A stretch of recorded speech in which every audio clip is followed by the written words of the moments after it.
Assalamualaikum warahmatullahi wabarakatuh. Selamat berjumpa kembali di mata kuliah akuntansi aset. Di semester ini kita akan melakukan sistem pembelajaran melalui konseptual phase ya, di mana teman-teman bisa melihat di formula masing-masing materi dan topik perkuliahan yang akan kita bahas selama satu semester ini. Rekan-rekan sekalian, ya, perlu sebelum kita melakukan proses perkuliahan, ya, pembelajaran di perkuliahan ini, saya akan menyampaikan beberapa pengumuman yang teman-teman pasti sudah mengetahuinya, namun saya akan melakukan refresh ulang. Yang pertama adalah terkait dengan 10 nilai tamadun Universitas Pembangunan Pancabudi, ya, di mana kita harus mengetahui yang pertama dalam kehidupan kampus dan pergaulan sehari-hari seluruh sivitas akademika harus mampu menjadi masyarakat yang memiliki sopan dan santun yang tinggi. Kemudian yang kedua, seluruh sivitas akademika melaksanakan pengajian Al-Quran secara berkala dan terukur dan menghormati serta memperingati Hari Besar Islam dan berpakaian Muslim setiap seminggu sekali pada hari Jumat. Yang ketiga, seluruh sivitas akademika harus mampu mengamalkan Piagam Pancabudi, Mutiara Hikmah, 7 nilai dasar yayasan, kebijakan mutu, visi, dan misi serta semboyan Universitas Pembangunan Pancabudi yang diterapkan dalam proses belajar dan mengajar. Keempat, seluruh sivitas akademika mengamalkan kampus bersih, asri, dan lestari yang didasarkan atas pemahaman tentang budaya peradaban bersih dan budaya peradaban hemat energi. Yang kelima, seluruh sivitas akademika dalam melakukan pekerjaan dan pelayanan wajib melaksanakan service excellence. 3S, senyum, sapa, dan salam, serta wajib melaksanakan etika berkomunikasi yang baik antara pegawai, mahasiswa, dosen, dan pimpinan. Keenam, Universitas Pembangunan Pancabudi memiliki warna-warna kebesaran antara lain putih, kuning, biru, coklat, hijau, merah, dan ungu. Ketujuh, wajib menggunakan dan melestarikan simbol-simbol ornamen artefak dalam penataan lingkungan, bangunan, ruangan, baju, jaket, alma mater, toga, dan pakaian, pakaian-pakaian kebesaran lainnya, serta plakat Cindra Hati Universitas Pembangunan Pancabudi yang berlandaskan kepada budaya kearifan lokal serta memiliki nafas dan warna keislaman. Kedelapan, melestarikan istilah dan makna budaya dan menghargai para tokoh-tokoh yang berjasa pada Unpad dengan menabalkannya pada penamaan ruang-ruang di seluruh kampus. 9.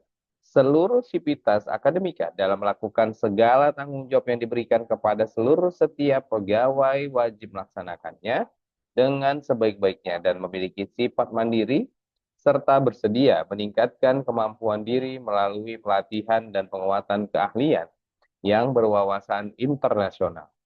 10. Untuk lebih mensosialisasikan dan memasyarakatkan serta menyatukan semua tekad dalam pemahaman Unpad sebagai kampus tamadun mandiri, maka ditetapkan sebuah logo tamadun mandiri sebagai pemersatu.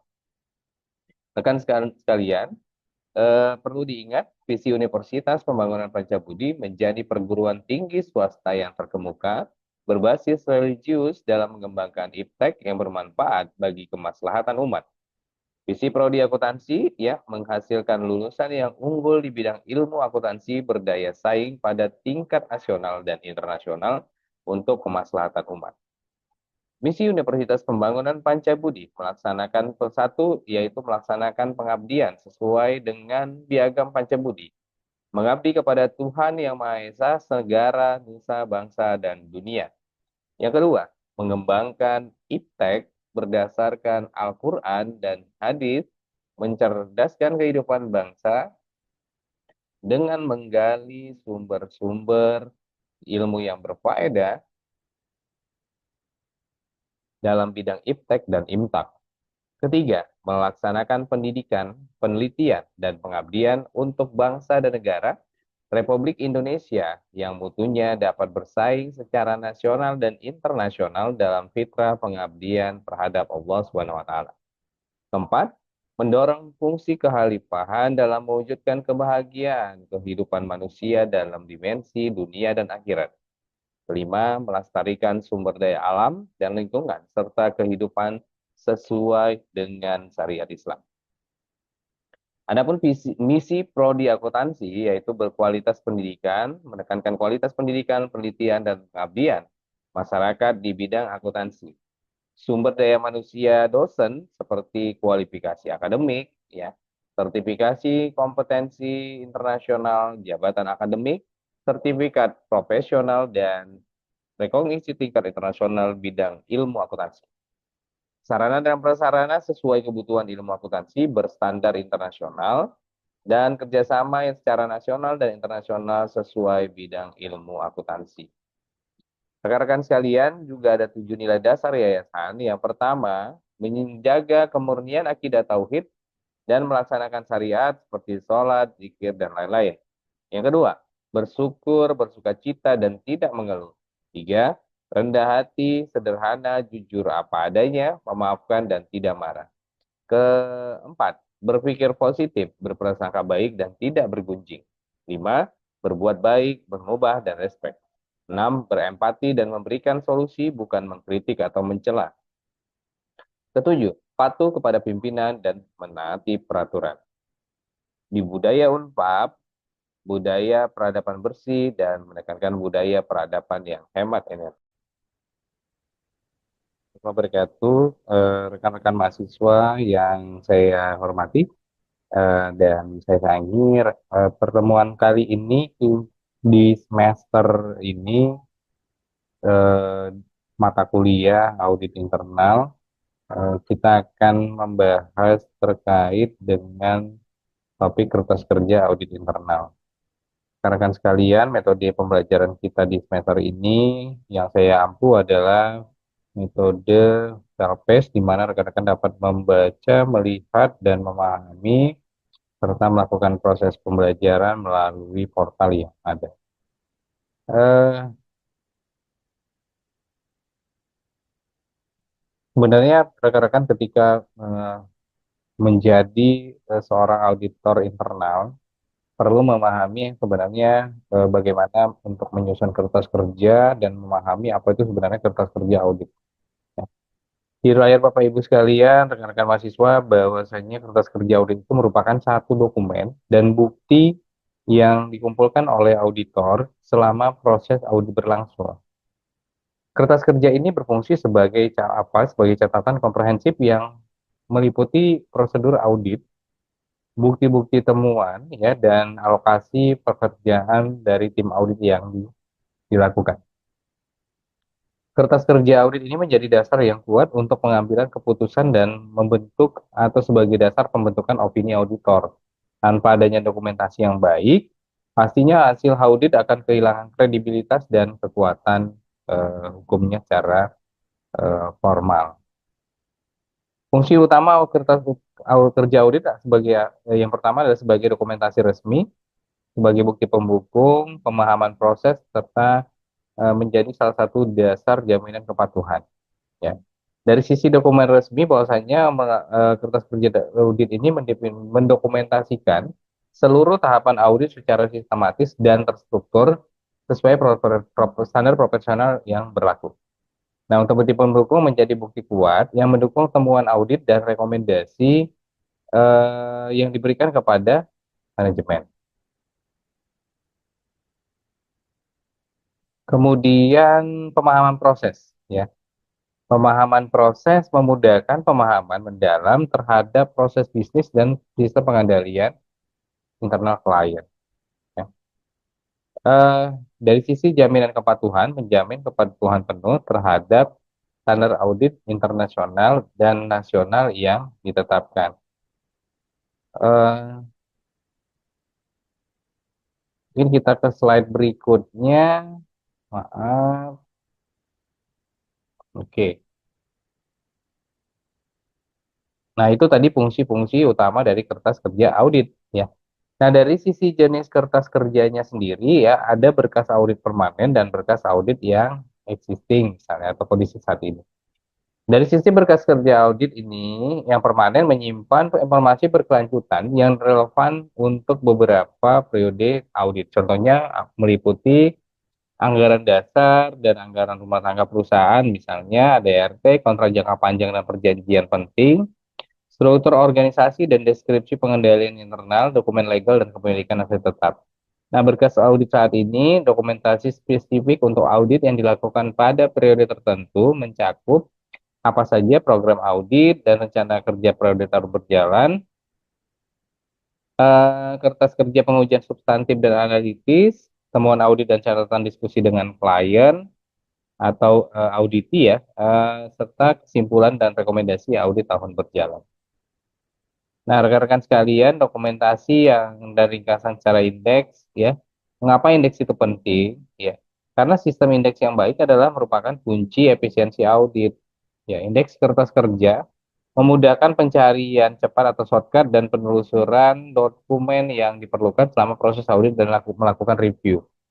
Tanpa sistem indeks yang terstruktur, auditor akan menghabiskan waktu berharga hanya untuk mencari dokumen yang dibutuhkan. Jadi, rekan-rekan, indeks itu penting sebagai katalog ataupun cara cepat untuk melihat dokumen atau bukti evidence yang diperlukan. Nah, isinya apa saja? Ada daftar isi komprehensif, ada kode dokumen standar, referensi silang, ya untuk membuat referensi silang antar berkas untuk memudahkan penelusuran ya.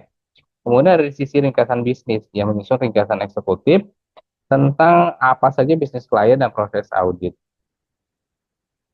Nah, dalam melakukan proses audit dan melakukan review kertas kerja, ada peran dari supervisor.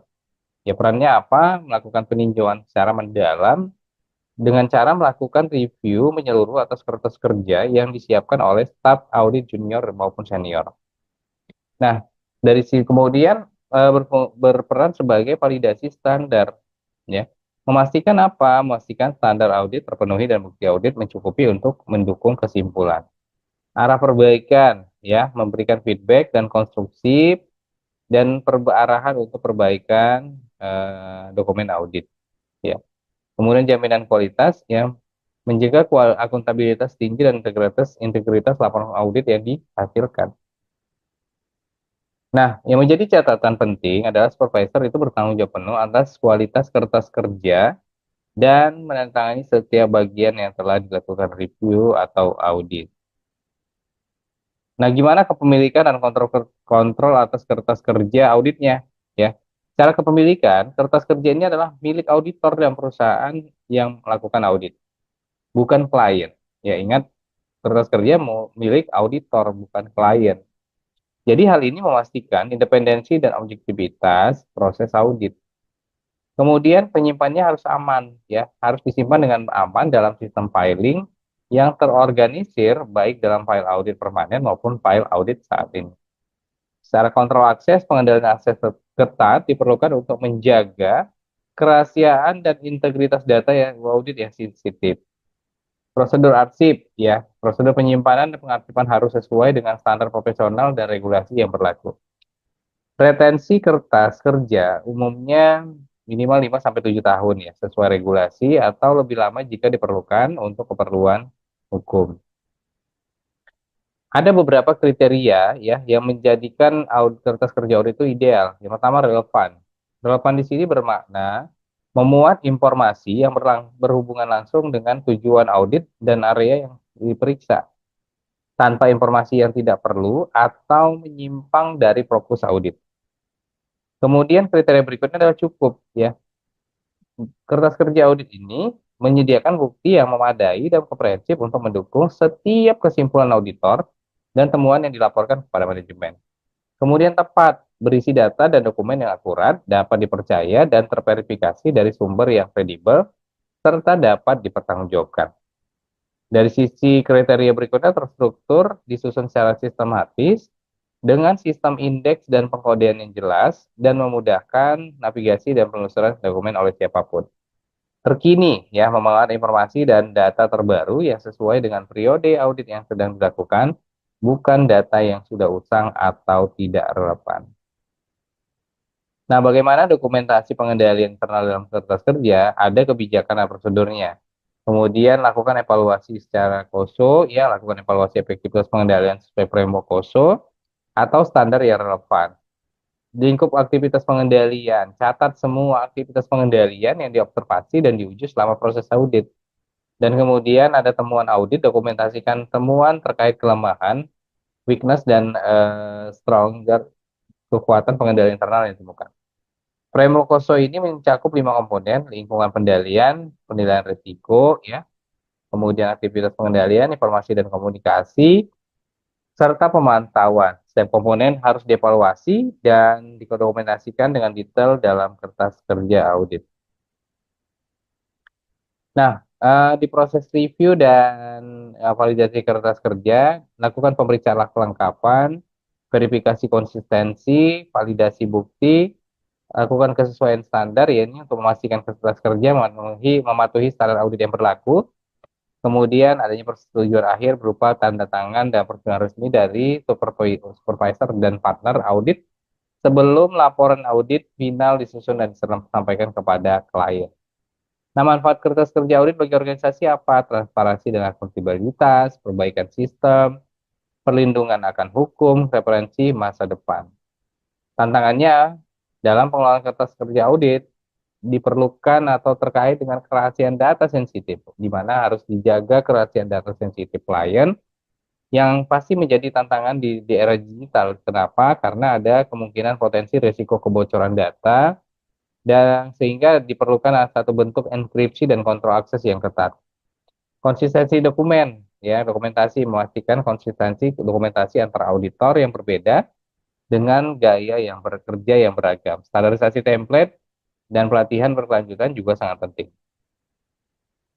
Volume dokumen besar, ya, mengelola volume dokumen yang besar dan kompleks dari audit perusahaan multinasional misalnya, membutuhkan sistem manajemen dan dokumen yang lumayan cukup canggih dan harus efisien. Adaptasi teknologi digital, hal ini beradaptasi dengan teknologi digital sistem audit berbasis IT seperti audit software, data analitik, dan cold storage memerlukan investasi dan pastinya pelatihan yang signifikan. Mungkin itu rekan-rekan sekalian pertemuan kita di topik ini. Semoga bermanfaat. Silakan berdiskusi jika ada yang mau ditanyakan dapat melalui portal atau kolom chat, ya, grup yang telah disediakan. Terima kasih atas waktunya. Assalamualaikum warahmatullahi wabarakatuh. Selamat malam.